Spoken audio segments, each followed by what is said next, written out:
Thomas Whitaker drummed his fingers against the oak dining table, a habit he'd picked up from his father. The same father whose will had brought them all here tonight. Rain pattered against the windows of the family home in Cambridge, a soundtrack to the tension building inside. His brother Robert was late, as usual. His sister Emily sat across from him, shoulders rigid, eyes fixed on her phone. "He's not coming," Emily said without looking up. "He'll be here," Thomas replied, though he wasn't entirely sure. Robert had always been the unpredictable one. The grandfather clock in the hallway chimed 7, its deep resonance echoing through the house where they'd all grown up. Their mother Margaret appeared in the doorway, carrying a casserole dish that seemed too heavy for her thin frame. At 68, she looked older than her years, grief having aged her rapidly in the months since Dad's passing. "Let me help with that," Thomas said, rising from his chair. "I've got it." Her tone was sharp. Since Dad died, she'd rejected help as if accepting it might cause her to crumble completely. The front door slammed, and Robert's voice called out from the hallway. "Sorry I'm late. Traffic was murder." Thomas exchanged a glance with Emily. They both knew Robert lived 10 minutes away and rarely encountered traffic. He was probably at the pub, delaying the inevitable family meeting. Robert appeared in the dining room doorway, his tie askew, hair damp from the rain. At 34, he was the youngest, but the lines around his eyes made him look older. He'd been Dad's favorite, though no one ever said it aloud. "Now that we're all here," Margaret said, setting the casserole down with a thud, "we can eat." Dinner was a quiet affair. The only sounds were cutlery against plates and the occasional comment about the weather or food. Thomas tried to catch Emily's eye, hoping for some silent solidarity, but she was focused on her plate, pushing food around more than eating it. After dinner, Margaret stood and cleared her throat. "I've asked you all here because there's something we need to discuss." She disappeared into the study and returned with a manila envelope. "Your father's solicitor came by yesterday." Thomas felt his stomach tighten. They'd read the will 3 months ago. Dad had left the house to Mom. His savings split between the 3 children and his small business, a bookshop in town, to Thomas, who had worked there since college. It had seemed straightforward, if not entirely fair to Robert and Emily. "There's been a development," Margaret continued, pulling papers from the envelope. "Your father had a separate account, one I didn't know about." Robert leaned forward. "How much?" Margaret shot him a disapproving look. "Nearly £400,000. Thomas nearly choked on his water. "What? How did he have that kind of money?" "He sold some property in Scotland years ago. Property he inherited from his grandfather. He kept it separate from our joint accounts." Emily spoke for the first time since dinner began. "And who does it go to?" Margaret's hand trembled slightly as she set the papers on the table. "That's why we're here. There was a condition in his will about this particular account. It goes to whichever of you 3 takes over the bookshop." Thomas felt the blood rush to his face. "But he left me the bookshop." "Yes," Margaret said, not meeting his eyes. "But there's more. He specified that whoever runs the shop must make it profitable within 1 year of his death. If not, both the shop and the money go to charity." Robert laughed incredulously. "That shop hasn't turned a profit in 10 years. 9. Thomas corrected automatically. "We broke even last year." "Breaking even isn't profitable," Emily pointed out, suddenly engaged in the conversation. Margaret continued as if they hadn't spoken. "If any of you wants the money, you need to take over the shop and make it profitable by December." Thomas felt his chest tighten. "But I've been running it since he got sick. I've put everything into that place. And it's still not making money," Robert said. "Maybe someone else should have a go." Emily's eyes narrowed. "Since when do you care about books, Robert?" "I care about £400,000, he shot back. "So that's it?" Thomas asked his mother. "We fight over who gets to try to save the shop?" Margaret folded her hands in her lap. "Your father believed in competition.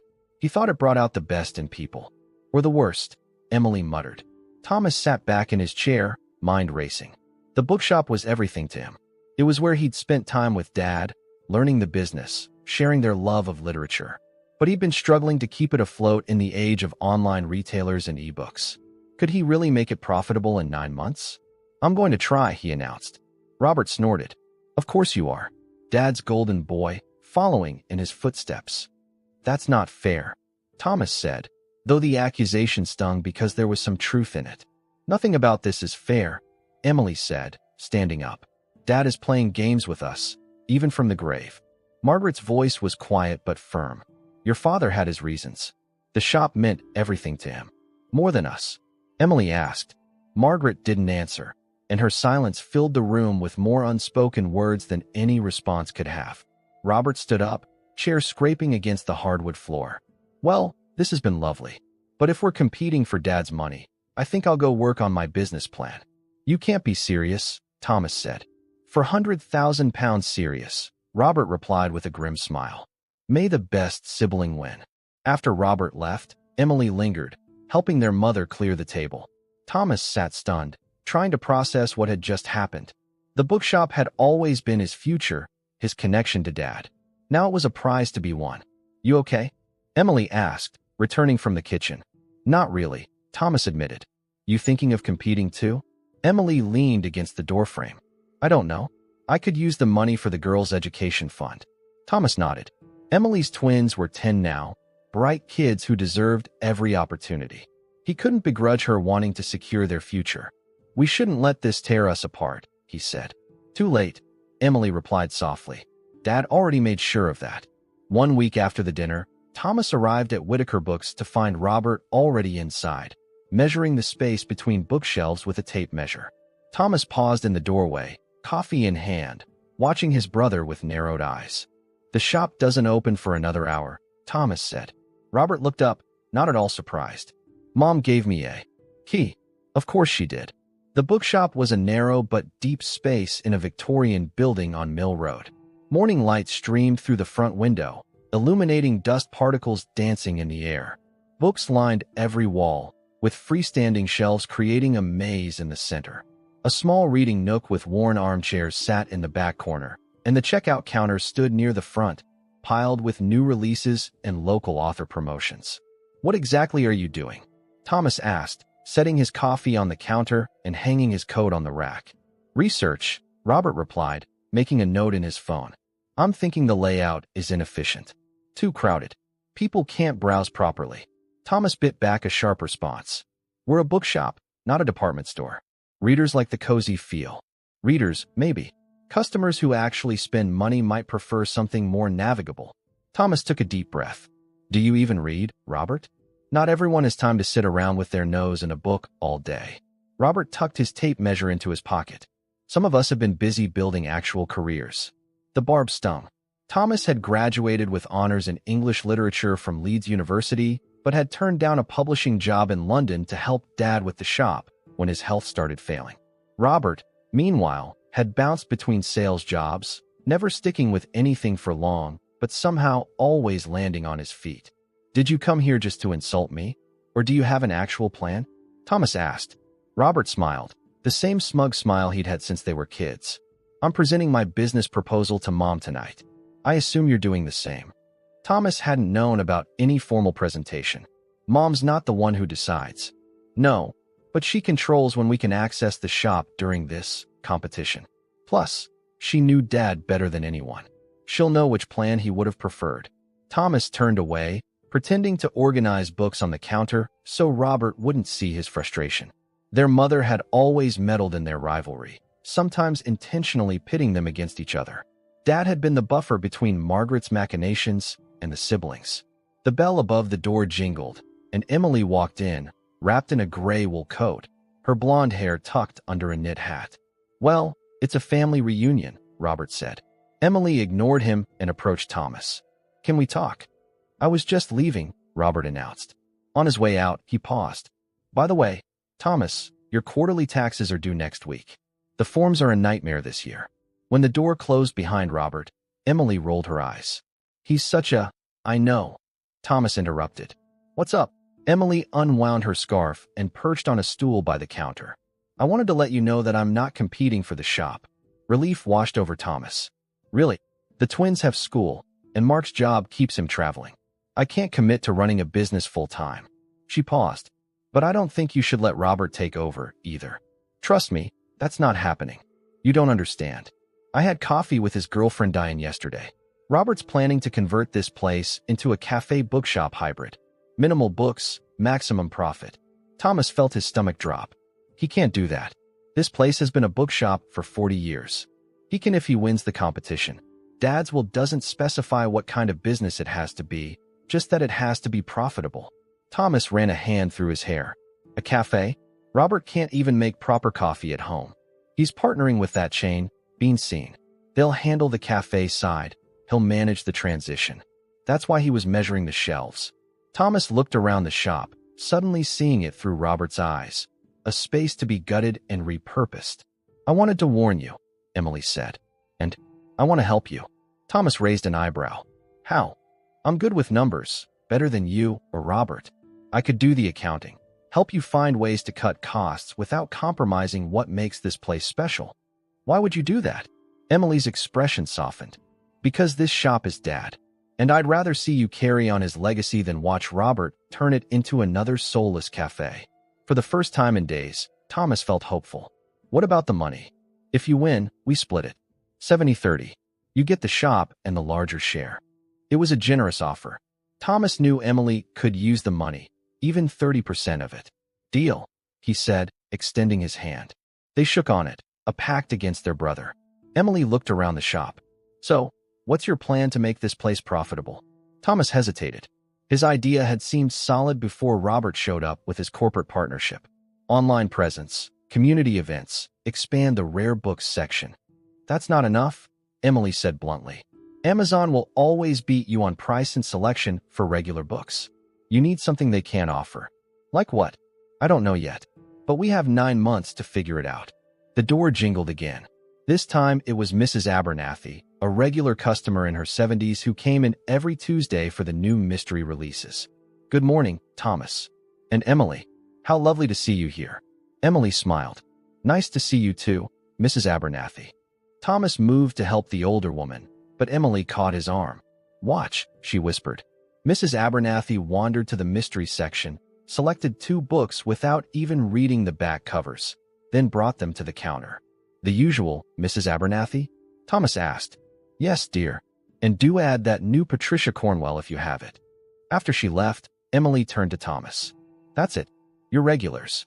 They don't come here because it's convenient or cheap. They come for you, for the experience, for the community. Thomas nodded slowly. So we double down on that. Exactly. Robert wants to turn this into something generic.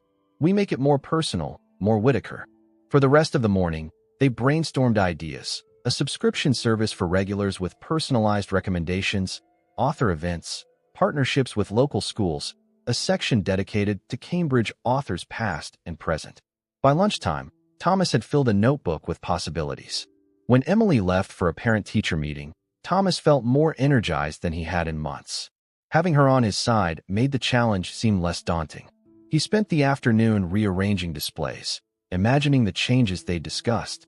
As he was closing up, his phone buzzed with a text from his mother. Dinner at 7. Robert is presenting his business plan. Bring yours. Thomas looked around the shop, his father's shop, and felt determination harden within him. Robert might have corporate backing and their mother's subtle favoritism, but Thomas had something more important. He understood what made Whitaker Books special. That evening, he arrived at his mother's house with his notebook and a bottle of her favorite wine. Robert's BMW was already in the driveway, alongside Emily's practical Volvo. Inside, he found them in the living room, Robert standing by the fireplace looking smug, Emily sitting tensely on the sofa. Ah, Thomas, his mother said. We were just about to start without you. Traffic. He lied. The same excuse Robert always used. Robert launched into his presentation, complete with a digital slideshow on his iPad. The plan was exactly as Emily had warned, gutting most of the bookshop to make room for a Bean Scene cafe, keeping only the most profitable book categories, adding a children's play area to attract parents. The numbers speak for themselves, Robert concluded. Bean Scene's worst-performing location still generates twice the revenue of the bookshop's best month. Margaret nodded approvingly. That's very impressive, Robert. Creative thinking. She turned to Thomas. Your turn. Thomas didn't have slick slides or projected revenue charts. He had his battered notebook and a lifetime of loving books. He took a deep breath and began to speak. Thomas's presentation didn't have the polished veneer of Robert's, but what it lacked in slick production, it made up for in passion. He spoke about the shop's legacy, the loyal customer base, and the unique position it held in the community. His plans centered around enhancing what already worked while adding strategic new elements. A robust online store, a rare books department specializing in Cambridge history, author events, and reading groups. The bookshop has never just been about selling products, Thomas concluded. It's about connecting people with stories that matter to them. Dad understood that. It's why people came to him for recommendations, why they trusted him. Margaret's expression revealed nothing. She sat with her hands folded in her lap, the same posture she'd maintained throughout both presentations. Emily, she asked, do you have a proposal as well? Emily shook her head. I'm supporting Thomas's plan. I'll be handling the financial side. Robert scoffed. Teaming up? That's hardly fair. Fair. Thomas couldn't hold back. You're partnering with a national chain. At least I'm being innovative, Robert shot back. Your plan is essentially do the same thing, but try harder. That's not a business strategy. Before Thomas could respond, Margaret stood up. I've heard enough. Both plans have merit. She looked between her sons. Your father would be pleased that you're taking this seriously. So what happens now? Emily asked. You both have access to the shop. Thomas will continue day-to-day operations, but Robert may implement trial runs of his cafe concept on Sundays, when the shop is normally closed. Thomas felt his jaw drop. You're letting him start changing things before any decision is made? Margaret's tone was sharp. This isn't up for debate. If you want a fair assessment of which plan would be more profitable, both need to be tested. Robert looked smug. Sounds reasonable to me. The final decision will be made based on projected profitability after 6 months, Margaret continued. That gives the winner 3 months to implement their plan fully before Dad's deadline. After an awkward coffee and dessert, during which Robert monopolized the conversation with tales of his meetings with Bean-Seen executives, Thomas and Emily left together. That was a disaster, Thomas said as they walked to their cars. She's already decided Robert should win. Emily sighed. Maybe. But we have 6 months to prove her wrong. By letting Robert turn the place into a cafe 1 day a week, our regular Sunday browsers will be confused when they show up and find espresso machines instead of books. Then we need to make sure our other 6 days are so successful that his 1 day looks pathetic in comparison. Thomas wished he shared her confidence. I'll see you tomorrow. We can start implementing some of the changes we discussed. Emily nodded. I'll bring my laptop and get started on the new accounting system. The next morning, Thomas arrived at the shop early, determined to get a head start. To his surprise, Mrs. Abernathy was waiting by the door, along with Mr. Patterson, a retired history professor who frequented the Cambridge history section. Is everything all right? Thomas asked as he unlocked the door. We heard rumors, Mrs. Abernathy said, following him inside, about the shop becoming a cafe. News traveled fast in their tight-knit community. Who told you that? Your brother was in the Eagle last night, talking rather loudly about his plans, Mr. Patterson explained. Several of us regulars were there. Thomas felt his face grow hot with embarrassment and anger. It's complicated. Dad left some conditions in his will about making the shop profitable. Mrs. Abernathy placed a hand on his arm. We came to help, dear. Whatever you need. Thomas stared at the 2 elderly customers, touched by their support, but unsure what they could offer. That's very kind. But I was a marketing executive before I retired, Mr. Patterson interrupted. And Judith here was a librarian for 40 years. We know a thing or two about books and business. By the time Emily arrived an hour later, the shop was filled with regular customers, all offering suggestions and assistance. Mr. Patterson had drafted an outline for a local author series. Mrs. Abernathy had compiled a list of book clubs that might want to meet in the shop.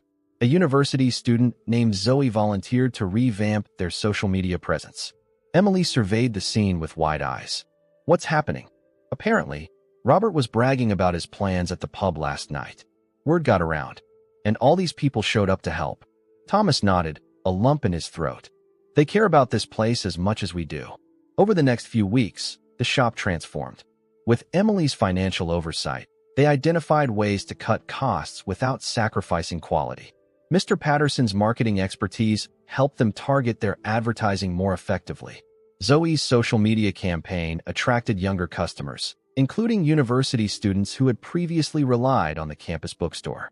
Robert, meanwhile, appeared only occasionally, measuring spaces and meeting with contractors to discuss the Sunday cafe implementation. He seemed unbothered by the new energy in the shop, confident that his plan would ultimately prevail. "You can play shopkeeper all you want," he told Thomas one afternoon. "But Being Seen has run the numbers. A cafe here will triple the revenue within 6 months. This isn't about just money, Robert. It's about what Dad wanted." Robert's expression hardened. Dad wanted a profitable business. If he cared so much about books, why put that condition in his will? It was a question that had been nagging at Thomas too. Why had their father, who had always prioritized the cultural value of the bookshop over profit margins, suddenly made profitability the deciding factor? The answer came unexpectedly one rainy Tuesday, when Thomas was sorting through boxes in the storage room. Behind a stack of outdated catalogs, he found a leather journal he recognized as his father's. Curious, he opened it and discovered it was a business diary from the early days of the shop. The entries revealed a side of his father Thomas had never known. James Whitaker had been an ambitious businessman in his youth, with plans to expand the bookshop into a chain across East Anglia. Financial setbacks and family responsibilities had tempered those ambitions, but the dream had never fully died. One entry, dated just 2 months before his death, caught Thomas's eye. "Thomas loves this shop as it is. Robert sees only its flaws and limitations. Neither understands that a business must evolve to survive without losing its soul. I wonder which of them will figure out the right balance if forced to try." Thomas closed the journal, his father's intentions suddenly clear. This wasn't just a test of their business acumen. It was a challenge to see if either of them could honor the shop's legacy while ensuring its future. That evening, he shared his discovery with Emily over dinner at a small Italian restaurant near the shop. "So, Dad wasn't just playing games with us," she said after reading the journal entry. "He was trying to teach a lesson. To both of us," Thomas agreed. "But what's the right balance? Robert's plan changes too much, but maybe mine doesn't change enough." Emily twirled pasta around her fork, thinking, what if we take elements from both approaches? Keep the heart of the bookshop intact, but add something new that complements it rather than overshadowing it. Like what? Not a full cafe, but maybe a small coffee bar. Not with Being Seen, but with a local roaster. Something authentic that fits our brand. The idea took root, and by the time they paid the bill, they had the outline of a new plan. The next day, they approached Louis Chun, owner of Copper Kettle, a small batch coffee roaster that had developed a loyal following in Cambridge. Louis was immediately interested. "I've been looking for a retail space to showcase our beans. A bookshop is perfect. People already associate reading with good coffee." Unlike Being Seen's corporate approach, Louis suggested a small, unobtrusive counter that would enhance rather than dominate the space. He would train Thomas's staff to make simple, quality drinks, and in return, he'd get a platform to sell his beans and build his brand. When Sunday came, Robert arrived with a team of Being Seen representatives for their first trial run. They set up a temporary counter near the front of the shop, rearranging displays and shelves to make room. The sleek, corporate aesthetics of their setup looked jarringly out of place among the warm wood and soft lighting of the bookshop. Thomas watched customers come and go, noticing how the Being Seen staff treated the books as obstacles rather than the main attraction. By the end of the day, coffee sales had been robust, but few people had actually purchased books. Robert was triumphant nonetheless. "See, this is what people want." Thomas said nothing, but the following Saturday, they unveiled their own counter, a beautifully crafted wooden bar tucked discreetly into a corner near the reading nook. Louis provided a simple espresso machine and training, along with jars of his specialty beans for sale. The result was immediate and striking. Customers appreciated the quality coffee, but still treated the shop as a bookstore first. The subtle aroma of fresh coffee enhanced rather than overwhelmed the comforting smell of books. Sales of both books and coffee exceeded expectations. When Margaret came to assess both approaches, the difference was obvious. Being Seen's takeover changed the fundamental character of the shop. The Copper Kettle partnership enhanced it. "This is actually quite clever," she admitted to Thomas. "A compromise that doesn't feel like one." Robert was less impressed. "It's a half measure. The numbers don't compare to what Being Seen could do with the whole space." "Perhaps," Margaret replied. "But your fathers will specify that the shop should be profitable, not that it should be something else entirely." For the first time, Thomas felt like he might actually have a chance of winning. The shop was starting to draw new customers while retaining its loyal base. Online orders were increasing thanks to Zoe's social media efforts. The rare books section, curated with Mr. Patterson's expertise, was attracting collectors. But Robert wasn't done fighting. The following week, Thomas arrived at the shop to find a notice taped to the door. Beanstein had applied for planning permission to convert the entire ground floor into a cafe with retail elements. Somehow, Robert had convinced the property owner to consider the change if he took over the lease. "He can't do this," Emily said when Thomas called her. "The shop isn't his to change yet. Legally, he's just exploring options. But he's sending a message. If he wins, the bookshop is gone completely." That evening, as Thomas was closing up, Mr. Patterson returned with unexpected news. "I've been doing some research on the building," he said, setting a folder on the counter. "It might interest you to know that it's being considered for listed status due to its Victorian facade and historical significance." Thomas flipped through the documents. "What does that mean exactly?" "It means," Mr. Patterson said with a smile, "that significant alterations to the interior or exterior would require special permission. Permission that is rarely granted for commercial conversions that change the character of the space." It was a small victory, but a meaningful one. If the building received listed status, Robert's plans for a full cafe conversion would face significant hurdles. As Thomas locked up that night, he felt, for the first time since the competition began, that he might actually save his father's legacy and perhaps understand what James Whittaker had really been trying to teach his children all along. Word of the battle over Whittaker books spread through Cambridge like wildfire. By mid-March, the shop had become a local cause célèbre, with customers deliberately choosing sides. Some enjoyed the slick efficiency of Robert's Sunday Beanstein pop-up, while others made a point of buying books and coffee on the other 6 days to support Thomas's vision. The local newspaper ran a feature on the family feud, complete with photos of both brothers standing awkwardly in front of their father's shop. The reporter had framed it as Old Cambridge versus New Cambridge, a narrative that irritated Thomas but delighted Robert, who saw it as free publicity. "You can't buy this kind of marketing," Robert told Thomas after the article appeared. "People love a rivalry." Thomas bit his tongue. Robert had always thrived on competition, while Thomas had preferred collaboration. It was a fundamental difference between them that had caused friction since childhood. The article brought in curious newcomers, which helped both sides of the business. But the real boost came from an unexpected source. Mr. Patterson's application for historical listing of the building had caught the attention of a BBC producer researching a documentary about independent bookshops facing extinction in the digital age. The camera crew arrived on a Thursday, filming the cozy interior, interviewing regular customers, and capturing the essence of what made Whittaker Books special. Thomas was nervous in front of the camera, but spoke eloquently about his father's legacy and the importance of bookshops as community spaces. "Local bookshops aren't just retail outlets," he told the interviewer. "They're cultural institutions that preserve our connection to literature in a way that algorithms and online recommendations never can."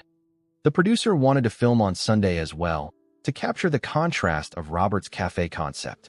Robert was thrilled by the opportunity for publicity, but grew visibly uncomfortable when the interviewer asked pointed questions about what would happen to the book collection if his plan won out. "Progress always involves some difficult choices," he hedged. "Cambridge has plenty of other bookshops." The documentary wouldn't air for months, but just being featured brought a new wave of customers. Sales were steadily increasing, and with Emily's careful financial management, profit margins were improving too. For the first time, Thomas began to believe they might actually meet their father's challenge. Robert noticed the uptick as well and escalated his efforts. The following week, he hired a professional marketing team to promote his Sunday cafe concept, complete with special deals and influencer endorsements. Beanstein sent their regional manager to oversee operations, upgrading the temporary setup with more professional equipment. The battle was taking a toll on the family. Sunday dinners at Margaret's house grew increasingly tense, with conversations carefully avoiding any mention of the shop. Emily tried to maintain peace, but the strain showed in the tightness around her eyes and the way she constantly checked her phone for messages from her husband and daughters. One evening in April, as Thomas was closing up after a particularly successful author event, he discovered a small, plain key that had fallen behind the register. He didn't recognize it, but something about its old-fashioned design caught his attention. On a hunch, he tried it in the ancient filing cabinet in the storage room. the one his father had always kept locked. The key turned smoothly, revealing neatly organized folders dating back decades. Most contained ordinary business records, but at the back, Thomas found a thick manila envelope labeled simply Robert. He hesitated, knowing he should probably leave it alone. But curiosity won out. Inside were bank statements, loan applications, and a series of increasingly desperate letters from Robert to their father, dating back 5 years. Thomas sat heavily on an overturned crate as the truth dawned on him. Robert had been in serious financial trouble. He'd made a series of bad investments and had asked their father for help repeatedly. The final letter, dated just a month before their father's death, contained a desperate plea for a loan of £50,000 to cover debts to some very dangerous people. There was no record of whether their father had responded or if the loan had been granted, but it explained Robert's intense interest in the hidden account. This wasn't just about winning the competition or proving himself. Robert needed that money. Thomas carefully returned everything to the envelope, locked the cabinet, and pocketed the key. This discovery changed everything, but he wasn't sure yet how to use it or whether he should. The next day, he confided in Emily over lunch at a small cafe far from the bookshop. "So that's why he's been so aggressive about this whole thing," Emily said, stirring her tea thoughtfully. "I knew his consulting business wasn't doing as well as he claimed, but I had no idea it was this bad. The question is, what do we do with this information?" Thomas asked. Emily's expression hardened. "Nothing. It's not our problem that Robert got himself into debt. He's our brother, and he's trying to destroy Dad's legacy to save himself from his own bad decisions." Thomas understood her anger, but something didn't sit right. "Don't you think it's strange that Dad knew about this but didn't mention it in the will? He could have just given Robert the money directly." Emily considered this. Maybe he wanted Robert to earn it. Or maybe he was tired of bailing him out. Or maybe this whole competition is about more than just the bookshop. Maybe Dad was trying to force us to work together. The idea hung between them, uncomfortable but plausible. Their father had always believed in teaching life lessons rather than simply telling his children what to do. That Sunday, Thomas broke his usual pattern and visited the shop during Robert's cafe hours. The transformation was jarring. Most of the front displays had been moved aside to accommodate tables and chairs. The bean scene branding dominated the space, with only a few carefully curated books visible as decoration rather than merchandise. Robert was behind the counter, dressed in Bean Scene's signature green apron, directing his temporary staff with the confidence of someone born to manage. He faltered slightly when he spotted Thomas. "Checking out the competition?" he asked with forced lightness. "Just curious," Thomas replied. "Seems busy." "Consistently profitable, you mean?" Thomas ordered a coffee and found a seat in the corner, observing the operation. The customers were different from his usual browsers. Younger, more focused on their laptops than their surroundings, treating the space as somewhere to be rather than something to experience. As he sipped his coffee, admittedly excellent, though he'd never tell Robert, Thomas noticed something unexpected. Robert wasn't just managing, he was thriving. He remembered customer names, made recommendations, cracked jokes. This version of his brother seemed genuinely happy in a way Thomas hadn't seen in years. When the rush died down, Robert approached Thomas's table, wiping his hands on his apron. "Verdict?" he asked, trying to sound casual but clearly seeking approval. "It's impressive," Thomas admitted. "You're good at this." Something flickered across Robert's face, surprise, then pleasure. "Thanks. It's different from what I usually do, but I kind of like it." "Why management consulting then? Why not go into hospitality directly?" Robert shrugged. "Dad always said retail was a fool's game. Be the advisor, not the advised, he used to tell me." "He never said that to me," Thomas said, surprised. "Because he was grooming you for this place." There was an edge to Robert's voice, but not as sharp as usual. "He knew I wanted something different." The conversation was veering into dangerous territory. Thomas decided to change tack. "Have you seen the proposals for the historical listing?" Robert's face darkened.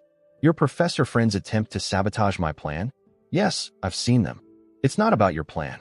It's about preserving the building. It's about control, Thomas. It always has been." Robert checked his watch. "I need to get back to work." As Thomas left, he felt more confused than ever about the right course of action. Robert clearly needed the money, but he also seemed to have found something he enjoyed in running the cafe. Was there a solution that could satisfy everyone? The answer came from an unexpected quarter. The following Tuesday, as Thomas was helping Mrs. Abernathy find her weekly mysteries, the bell above the door jangled. Thomas looked up to see Diane, Robert's girlfriend, hesitantly entering the shop. Diane was a stylish woman in her 30s who worked as an interior designer. Thomas had met her only a handful of times, always at family events where she had seemed poised but slightly distant. "Thomas," she called, "do you have a moment?" After ensuring Mrs. Abernathy was settled with her books, Thomas approached Diane. "What can I do for you?" "It's about Robert," she said, lowering her voice. "And this whole competition thing. There's something you should know." Diane led Thomas to a small cafe 2 streets away from the bookshop, far enough that they wouldn't be overheard by any regular customers. She ordered a herbal tea for herself and an espresso for Thomas, then sat nervously fidgeting with her napkin. "I probably shouldn't be doing this," she said finally. "Robert would be furious if he knew I was here." Thomas waited patiently. He'd always thought Diane seemed too good for his brother, more thoughtful, less driven by ego and status. Now, watching her internal struggle play out across her face, he appreciated that quality even more. "Robert isn't just in debt," she continued. "He's in trouble. Real trouble." "I know," Thomas said quietly. "I found some letters in Dad's filing cabinet." Diane's eyes widened. "He told you?" "No, but I can guess. He made some bad investments, borrowed money from the wrong people." She nodded, her shoulders sagging with relief at not having to explain. "It started small, just a few risks that didn't pay off. But then he tried to recover his losses with bigger gambles." She sipped her tea, her hand trembling slightly. "The worst part is, he really believed he was doing the right thing, trying to make enough money to impress your father." Thomas felt a pang of sympathy. Their father had never been an easy man to please, especially when it came to financial matters. "Why are you telling me this?" "Because his bean-seen plan isn't what you think. It's not about winning the competition or even about the money anymore." She leaned closer. "Robert genuinely thinks it's the only way to save the bookshop, by turning it into something completely different, by making it viable in the current market." Diane's voice grew more confident. "Look, I'm a designer. I've worked with dozens of small businesses. The retail landscape is brutal right now, especially for books. Robert's done the market research. He believes a hybrid model is the only sustainable option." Thomas considered this. It was true that pure bookshops were struggling everywhere. Even with their recent improvements, they were only just starting to break even. That doesn't explain why he's being so aggressive about it. Because he's desperate, and because Diane hesitated. "Because what?" "Because he thinks your father always favored you, and this is his last chance to prove himself." The words hung in the air between them. Thomas wanted to protest, but couldn't. His father had always been harder on Robert, quicker to criticize, slower to praise. At the time, Thomas had interpreted it as disappointment in Robert's constant job-hopping and get-rich-quick schemes. Now he wondered if there had been something deeper at play. "There's something else you should know," Diane said, reaching into her bag. She pulled out a small leather-bound book. "I found this among Robert's things when we were packing for a weekend away. I think it's your father's." Thomas recognized it immediately. Another journal, similar to the one he'd found in the storage room, but older, the leather cracked and worn. "Why would Robert have this?" "He said your father gave it to him just before he died. Made him promise not to show it to anyone else." She pushed it across the table. "I think you should read it. Robert would see this as a betrayal." "Maybe, but I'm worried about him, Thomas. He's not sleeping. He's pushing everyone away. This competition is consuming him." She stood to leave. "Read it, then decide what to do." After Diane left, Thomas sat for a long time, staring at the journal. Finally, he opened it, recognizing his father's neat, precise handwriting. The entries dated back nearly 35 years, to when the shop first opened. Most were ordinary business notes, but scattered throughout were personal reflections. Thomas found himself drawn into his father's inner world, seeing the young man behind the stern patriarch he'd grown up with, idealistic, passionate about books, terrified of failure. And then he found it, an entry dated shortly after Robert's birth. "Margaret wants to name him after her father, Robert." I agreed, though I had hoped for another name. I look at him and wonder if he will love books the way Thomas does, if he will want to carry on what I've started here. Thomas, at only 3, already sits for hours looking at pictures, asking about stories. With him, I can see the future of the shop secured. With Robert, I cannot help but wonder if my father was right, that dividing a legacy only weakens it. Thomas felt a chill. Here was the root of it all. His father's fears and expectations, laid bare before either of his sons had a chance to become themselves. As he continued reading, he found more entries revealing how these early impressions had calcified into assumptions that shaped their entire childhood. When Robert showed little interest in books, preferring sports and social activities, their father had seen it as confirmation of his fears rather than simply a different personality. When Thomas spent hours in the shop, it reinforced the narrative that he was the natural heir. The most painful entries came during the boy's teenage years. Robert asked to work in the shop this summer. I said no, told him Thomas already had it covered. The truth is more complicated. I'm afraid to let him in too deeply. Afraid he'll want to change everything, or, worse, that he'll fail and I'll have to witness it. Better to keep him at a distance from this place that matters so much. Thomas understands its importance instinctively. Robert would have to be taught, and I don't know if I have the patience for that. By the time Thomas reached the final entries, written during his father's illness, he was fighting back tears. The last page held the most surprising revelation of all. I've arranged for the money from the Scottish property to be set aside. When I'm gone, Margaret will present my challenge to the boys. Thomas will see it as a test of his commitment to the shop. Robert will see it as a chance to prove his worth. Neither will understand it's not about the money at all. The bookshop has been my life's work, but it's also been a wall between my sons. Thomas, safe on one side with my approval. Robert, stranded on the other with my disappointment. I've created a competition where there should have been collaboration. This final challenge is my attempt to fix what I've broken. They'll only succeed if they learn to see each other's strengths instead of threats. I hope they're wiser than their father. Thomas closed the journal, overwhelmed. All this time, they'd been playing their parts in a drama their father had recognized, but hadn't known how to stop. The competition wasn't meant to divide them further. It was a last, desperate attempt to bring them together. The shop was quiet when Thomas returned, Emily deep in concentration at the counter, reviewing supplier invoices. She looked up with a smile that faded when she saw his expression. What's wrong? He placed the journal on the counter. We need to talk to Robert. After closing, they called Robert and asked him to meet them at the shop. He arrived clearly expecting an ambush, his posture defensive, eyes darting between his siblings. What's this about? I have plans tonight. We found Dad's journal, Thomas said, gesturing to the leather book on the counter. Robert's face paled.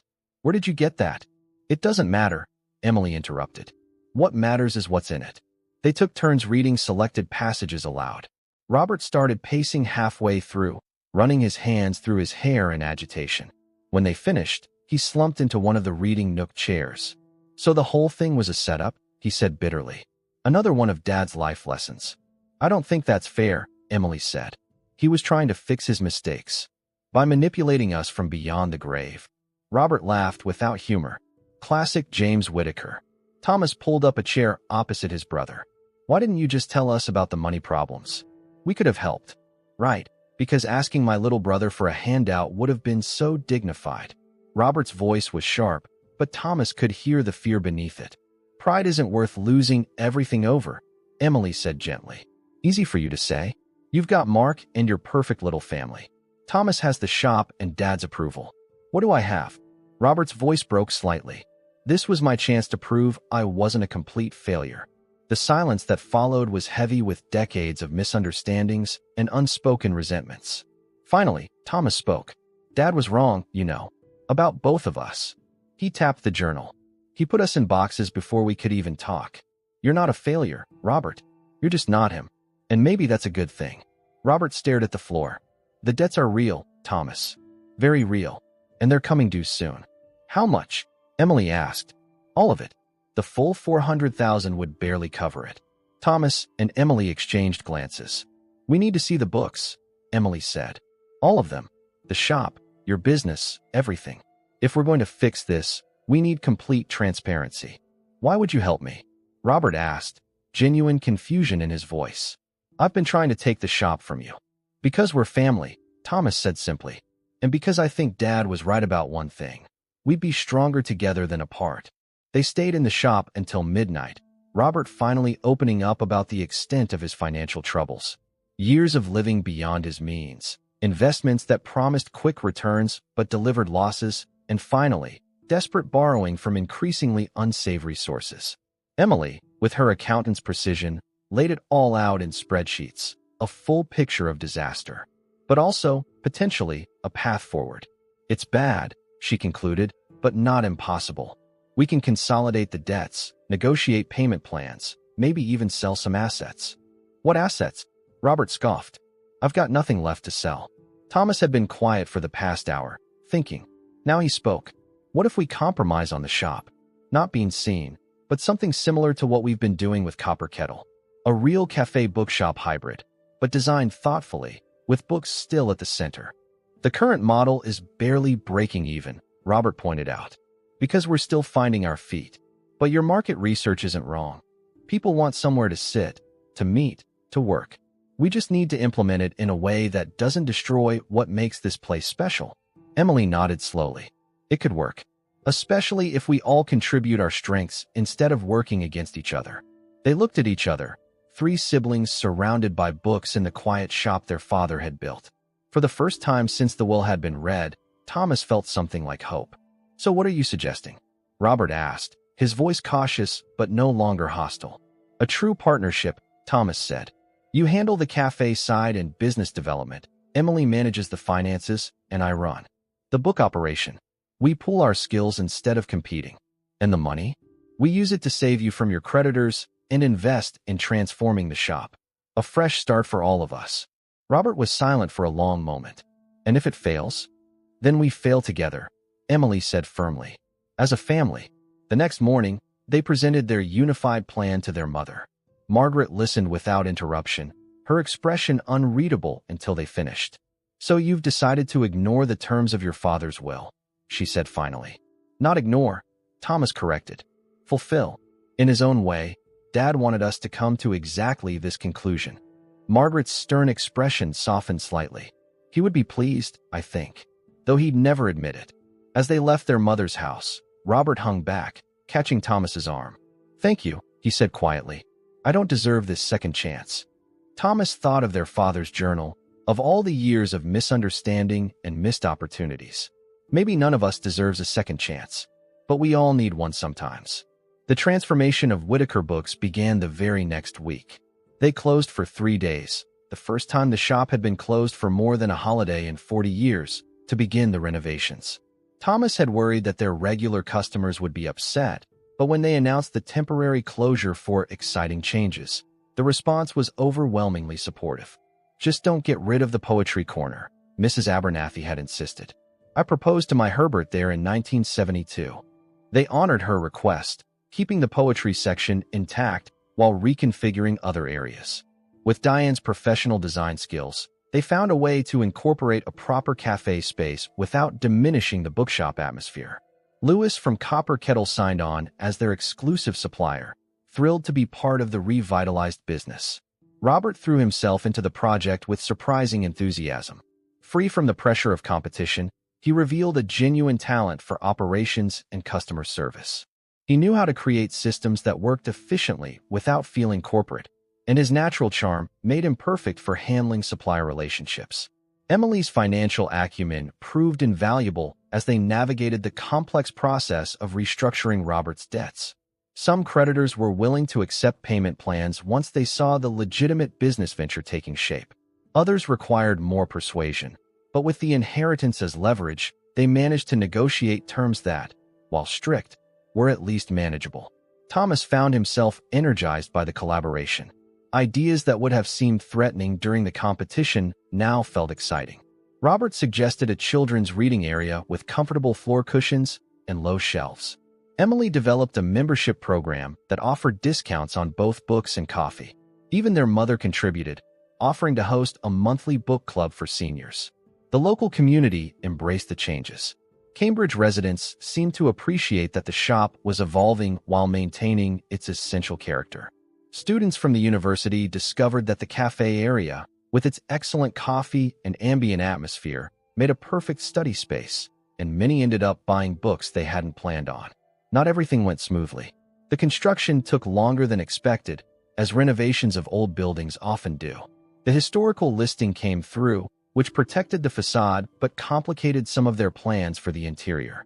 And there were disagreements, sometimes heated, about everything from the color scheme to the pricing strategy. "You can't charge £8 for a paperback mystery," Robert argued during one particularly tense planning session. "And you can't charge £5 for a coffee," Thomas countered.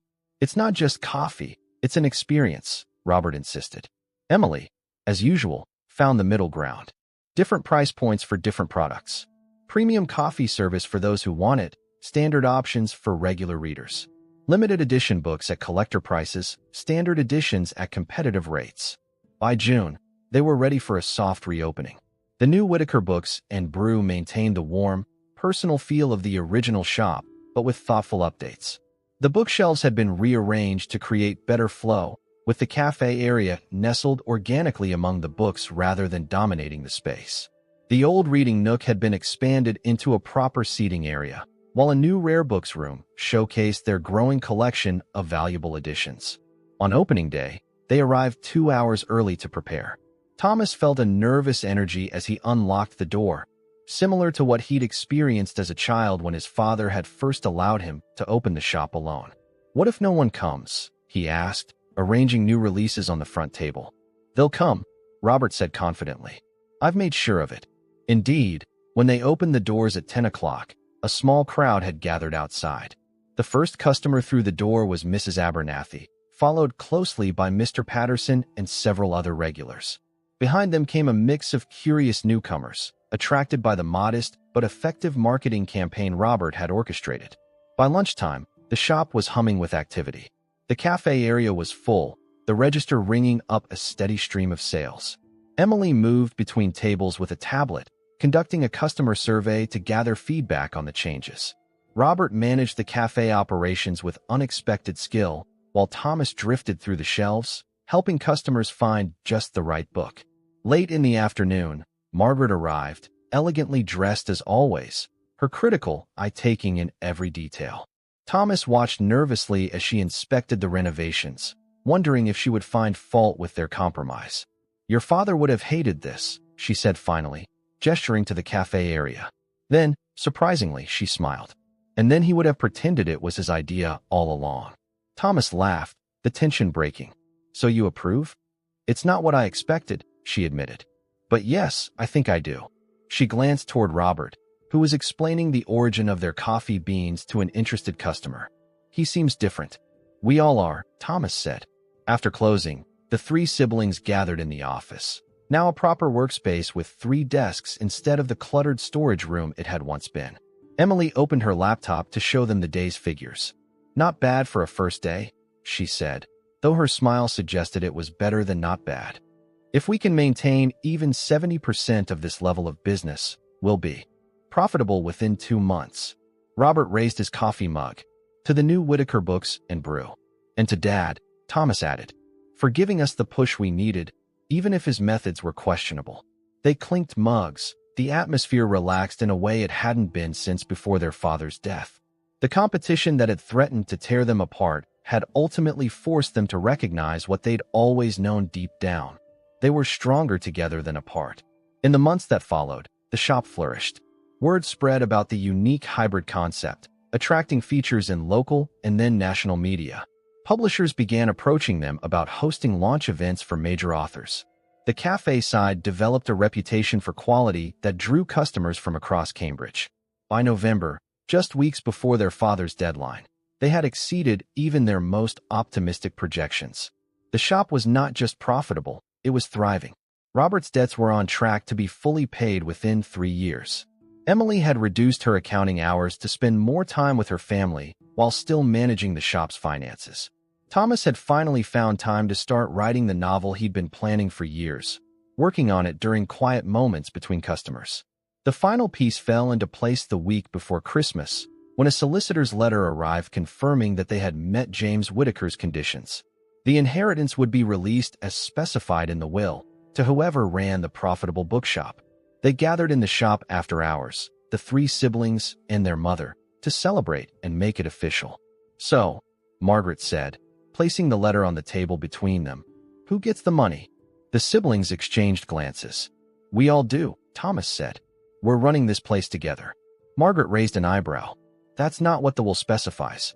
The will says the money goes to whoever runs the profitable bookshop, Emily pointed out. That's all three of us now. Besides, Robert added, we've already legally restructured the business as a partnership. The shop belongs to all of us equally. Margaret studied them for a long moment, then nodded. Your father would be proud. Not of the cafe. She waved dismissively at the coffee bar, though Thomas had noticed her enjoying their specialty brew on several occasions. But of this. The three of you, working together.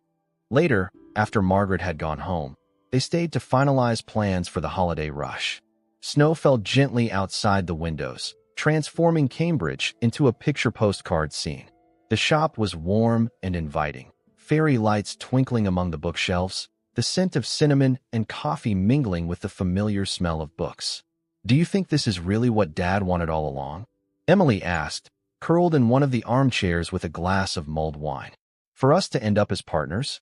I think he wanted us to figure out who we really are, not who he thought we should be, Thomas replied. And maybe to understand each other better in the process. Robert, who had been rearranging the window display, joined them. I still think he could have just said that instead of putting us through all this drama. Would we have listened? Emily asked. Robert considered this, then shrugged. Probably not. I was too busy trying to prove myself. Thomas was too busy being perfect, and you were too busy keeping the peace. We're not so different now, Thomas observed. No, Robert agreed. But now we're doing it together instead of against each other. They fell into comfortable silence, three siblings in the shop their father had built, now transformed by their own vision. Outside, Cambridge continued its centuries-old existence, students hurrying through the snow, tourists admiring the historic architecture, locals going about their evening routines. Inside, a new chapter of the Whitaker family story was just beginning. Thomas thought of his father's journal, of the hopes and fears James Whitaker had confided to those pages, but never to his children. He wondered what his father would write now, seeing what they had created together. The bell above the door jingled, startling them. They had forgotten to lock up. A young woman stood in the entrance, snowflakes melting in her dark hair. I'm so sorry, she said. I know you're closed, but I saw the lights on. My train was delayed, and I promised my nephew a special book for Christmas.